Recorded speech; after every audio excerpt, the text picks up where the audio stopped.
This is Steve Adams. I'm the founder of International Businesses Mission, and I want to welcome you to the iBAM Biblical Entrepreneurship Podcast. And today we have a really fun guest, Erick Vargas, who I think you're all going to find super interesting. He's the founder of an organization called Sabbath Space. He's a Christian entrepreneur who is on mission to help believers reclaim their faith and well-being in a tech-driven world. After struggling with technology addiction himself and seeing the toll it took on his time with God and family, Erick was inspired to create an app that empowers users to step back from the digital chaos. Sabbath Space offers features that block distracting notifications and encourage mindful screen use, allowing users to refocus on their relationships with God, family, and community. Erick's vision is to restore the Sabbath concept in today's tech-centric culture, bringing balance and intention back to our lives. Wow, this is a huge issue, Erick. Thank you for bringing this to the world. You know, I love talking about this quote by John Mark Comer in a book he wrote called Garden City. And I'm not sure if you're familiar with that author. Yeah, very, very. Yeah, and he has a quote. He basically says, God calls us to partner with him in taking the world somewhere. And it's really hard to do that when you're addicted to your phone. So 100%. Yeah. Tell us your journey. How did this happen? Yeah, so I am a software founder, and so my full-time day-to-day job is I run a software company. Yep. And so it's a software called Follow Up CRM. It's a CRM that serves the construction industry. And that's kind of like my 9 to 5, and we're based out of Fort Lauderdale, and that's what pays the bills. But back in the day, I thought I was going to go into full-time ministry, and so I had a really strong call in my life to the church. And God never said no to full-time ministry. It just happened to be with a job. So I agree. That's what iBAM teaches, is that yeah, absolutely. So actually I just graduated seminary in 2024, so last year. Wow. And been doing kind of ministry for 15 years alongside my wife. And being in the tech world for so long now, I get to hear kind of what goes on under the hood at a lot of these other software companies that you might hear on the news or on social media or any kind of advertisements. But really how I got into this was that as I was building my company, I was able to see that our phones and apps are designed to be addictive. Yeah. Right?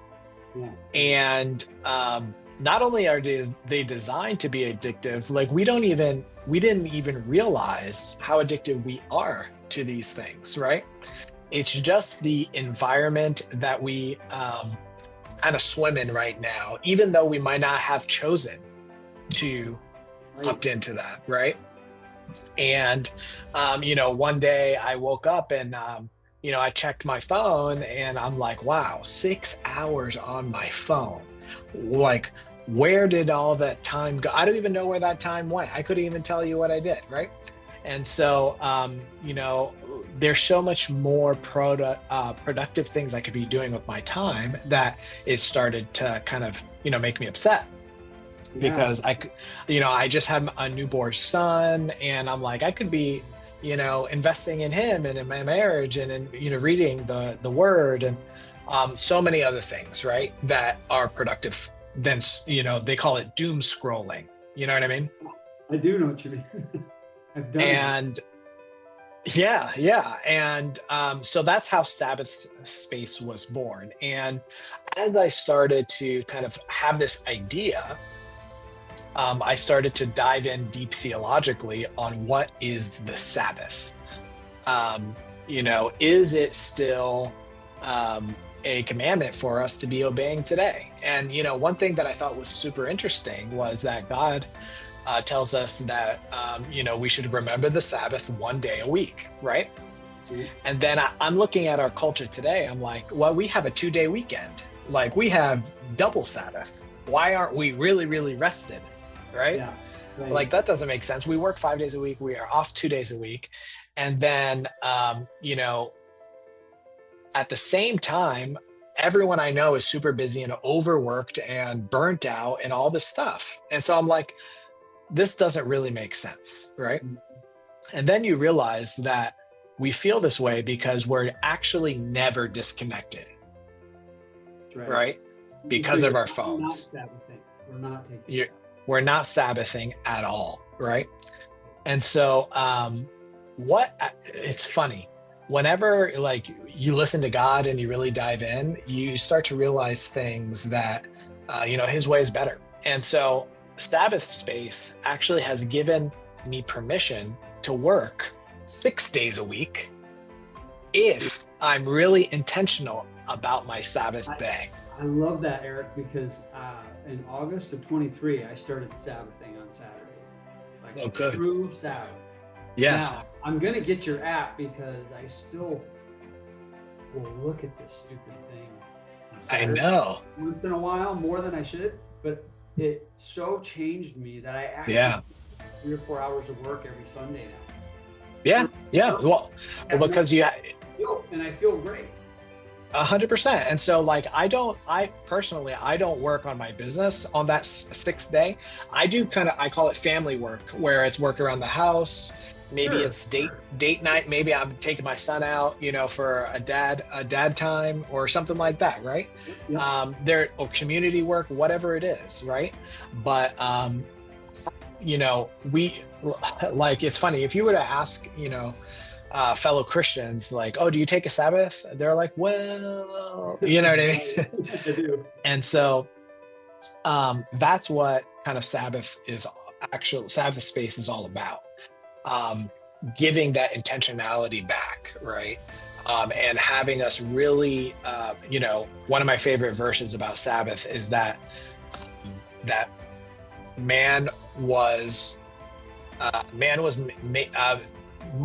a Sabbath was made for man, not man for the Sabbath. Right? Yeah. Yeah. In other words, Jesus was saying that the Sabbath is a gift from God to us Yeah. for a break, right? And we need to receive it that way. Yeah. He engineered us. He knows what we need. He knows what we need, right? We actually don't need 2 days off. We need 1 day off, right? One day, right. Yeah, in a sense. Yeah. So how does your app work? Yeah. So basically, good question. So there's a lot of apps similar to Sabbath Space out there, or like even your iPhone has a feature to limit the time you spend on your phone. But it's funny, the reason why I had this idea is because my wife has this app blocking, has the Apple screen time feature on, but she bypasses it every time. Yeah. bypass. Yeah, right. She's like, give me 15, like there's an option, 15 more minutes, 15, right? And I'm like, you have this up, but you just click bypass and it's not really doing anything for you, right? And she's like, yeah, I know, but so Sabbath Space, the way it's different, that it's actually activated by a device. And so I have a device right here. It's a keychain. Yep. And in the keychain, I don't know if you can see it. There you go. Okay. So there's a chip in this keychain that the app is activated by. Got it. And so when you tag your phone to the keychain, it does not unlock until you re-scan this device, right? So let's say part of your Sabbath routine is that you want to go to the beach and take a long walk. You scan this, and a unique thing about Sabbath Space is that you can select what apps you want to block and what apps you want unblocked, because maybe you want access to text messages and phone calls. That's fine. Totally. Yeah. And maybe that's it, right? So then you scan the keychain, and then you can go on your walk, and then your phone becomes a tool once again, right? Yep. And then if you do try to click on a social media app, it blocks it, and you just can't open it up. Yeah. Until you rescan it, right? So what this does is actually add just an additional level of friction. Yes. Yep.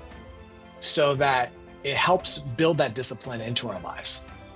It's a tool, I mean, it's no secret that there's a lot of people addicted to pornography, and a lot of that is because the phone makes it so accessible. When I was growing up, you had to go face down an adult and buy a magazine. Right. And I never did it because I never had the courage to do it. I'm so glad there was friction. Right. And that friction is good. Right. And now it's frictionless. And so, I know people that use things like covenant eyes on that whole scene, because what it does is it prevents them, and then they can rewire their brains. For me, when I ended up doing, because I'm in 3 companies myself outside of iBAM, all in the medical health space. And I've written a book about peak performance, and it talks about deep work in there. And you can't do deep work if your neural pathways are habituated around an instant dopamine hit.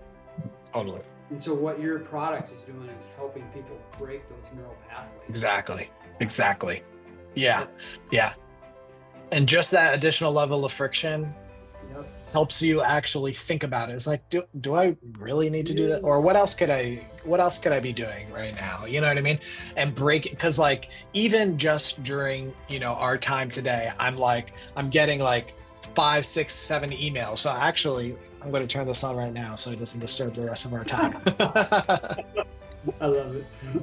Living it out. So Eric, talk about as a believer in Christ yourself, and obviously you're well versed in the Word, being a seminary grad. Did you do an MDiv, or what did you do? No, I did a master's in biblical and theological studies. So it's basically an MDiv, but without the languages, because I use Logos. So yeah, right, exactly, yeah. So just in your own software engineering business that you have, how do you live out kingdom principles as an entrepreneur? Because that's really what our audience wants to hear from, is guys like you who are out there doing it, who are integrating the fact that I'm in ministry right inside my company. I don't have to sell it and then go to ministry. Talk about that. Yeah. So yeah, it really comes down to, I would call it like a faith work integration. Right. There's no right answer. It's what's your unique approach? Yeah. I like a lot of people, there used to be this false dichotomy of like, I'm this person at work and this person out in the world. I'm the same person inside of work and outside of work and at church and everywhere. Right. And so that's, I bring Christ with me everywhere I go, because the Holy Spirit lives within me. Right. And so yeah, he doesn't leave me at work and then, like it's no different. So that goes to every interaction with people. That goes with deal making and like it's funny. So here's maybe a clear-cut example. When I'm selling my software, I actually try to help the customer. Yeah. And what that means sometimes is that I tell them that we are not a good fit for you. No. Right. And then, sometimes they say, no salesperson has ever told me that before. And it's like, well, and then I'll explain to them, it's actually like not in either of our benefits to actually try to sell you something that's not going to work out, right? Because let's say I sell them really hard on the software and then they wind up leaving in 6 months. Yeah. That's not good for them, and it's a waste of our time, right? So it's good for you either, because potential negative referral source. Yeah. Exactly. So let's just, be transparent and honest up front, because my identity is not found in whether I make the sale or not, right? So it allows me to actually evaluate the situation to see if I can help or not, right? That's really good, Eric. And one of the things that I've learned as I've gotten older is We talk about believing in God, but also one of my friends who I meet with weekly now, he talks about this concept of how about just believe God, take His word at face value, It's good. believe it, and then let it reorganize your life around it. Well, when you start thinking, Yeah. okay, if I really believe this, then I'm not going to worry. I'm not going to be anxious. I'm going to trust Yeah. God. I'm going to trust His Yeah. story. And when I do those things, now I don't need that sale. Like, God's Right. going to provide for me. I need to just represent Him in the marketplace. He'll take, That's right. because that's when we make those mistakes, when we start taking over and thinking, no, God's holding out on me. I got to do something extra to get it. Right. Yeah. No, So, it's so true. And that is most potent when it comes to sales, right? Because you know what they call it? They call it commission breath, right? that commission breath. Yeah, right. Yeah, meaning the prospect or the person you're talking to, they can tell that you're just trying to get it out of them, or Right. get the sale. And no one likes to be sold that way, right? No. So but then sometimes, like when I say, I don't know, basically every sales tactic that you might have heard, I flip it on its head. I do and too. and I tell them, these are my major concerns when you coming on board as a customer, Yep. Yeah. right? And I don't close them hard. I let them talk to their wife. I give them 2 yeah, weeks to think about it, because if they're going to be a good fit, they'll come. well, here's the thing. They know the elephants in the room. They're thinking about it. I know the elephants in the room. So let's talk about it, right? Right. And if it works out, then it's actually building a stronger relationship, right? I agree. Derek, one of the things that I saw that you had offered up is how can Christians create a lifestyle of digital minimalism? Can you do that in like 5 minutes? Unpack it for people? Yeah. It's a bigger issue than 5 minutes, I know, but No, yeah. And really that comes down to, technology is supposed to enhance our life, and it's become a level of entertainment, right? And it's fine to be entertained by technology, but it's consuming our every second. On our Sabbath Space social media, you'll see a statistic there. It's a chart that shows screen time by your average Gen Z, and they're spending more time on screen than sleeping throughout the day. So average Gen Z is in front of a screen 8 to 10 hours, right? that's incredible. Wow. Yeah. And so every generation is just getting longer and longer, and we're losing connection, right? And so that's breaking this addiction to technology will help us to build deeper connection. I mean, everyone's so lonely because it's just because we're on their phone all the time, right? When you don't get the fake dopamine hit of a digital friend and a digital chat, maybe we will pursue the physical chat, the physical friend, and the real relationships in real life, right? That's great. I know for me, though, there's a direct correlation between levels of anxiousness and discord and how much time I'm on that phone. 100%. Yeah. 100%. And it's, for me, I took all social media off from it. I have all that, and I only have it for my business. And so that's what I did. It doesn't mean everybody's got to do that. But it's, the other thing when I was doing my research for my book, I mean, you need to put them in a drawer, because just the presence of your phone will distract you, even if it's across. Right. You got to put it like out of sight. And Right. Blocks of deep work. But that's hard. If you've done nothing but be on your phone for the last 5 years, it's going to take a while. Absolutely. Exactly. And that's why the additional friction of Sabbath Space to me is so important. Because then it just makes it a little like I compare it to? If you're on a diet, just don't have cookies in the house, right? Because you're probably not going to go to the store unless you really, really want it. At that point, there's no stopping you, right? But you're probably just going to have the snack that the apple that you have sitting there, right? So that's the point of the additional friction. It makes sense. Erick, how do people find this app and find you if they want to learn? Yeah. So you can go to sabbathspace.io and you can subscribe there. You can get the keychain. You can get the app subscription there. We're also coming out with a kind of a bedside like stand or a stand that you can have on your table, or, have it at the dinner table, right? Have everyone scan their phone before dinner time so that you can have good conversations at dinner, right? Or like by the door and turn your phone off as you enter the house. I'm excited to see how people are going to use this.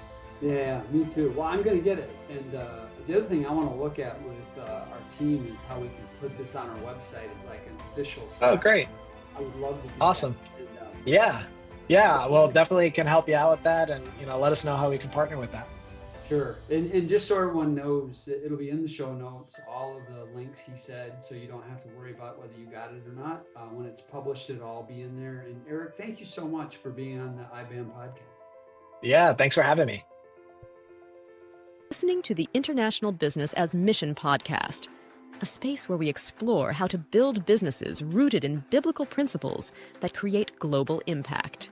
But we're not just here to talk. We're taking action to spread entrepreneurship to poverty-stricken communities around the world. Our mission is to be the catalyst that empowers people to build sustainable livelihoods and break the cycle of poverty.